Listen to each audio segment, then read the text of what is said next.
राखी बंधाई हमके कुछ न चाही भैया हो, राखी बंधाई हमके कुछ न चाही भैया हो। सुनला ना यार जी हमारा ए भैया, सुनला यार जी हमारा ए भैया।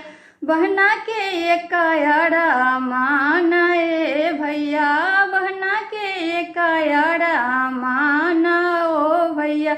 जब तक रहे हम दोनों के जिंदगिया हो, जब तक रहे हम दोनों के जिंदगिया हो। राखी बंधन को निभाना ओ भैया, अपना बहन को न भूलाना ओ भैया, अपना बहन को न भूलाना ओ भैया। राखी को डोर को निभाना ओ भैया।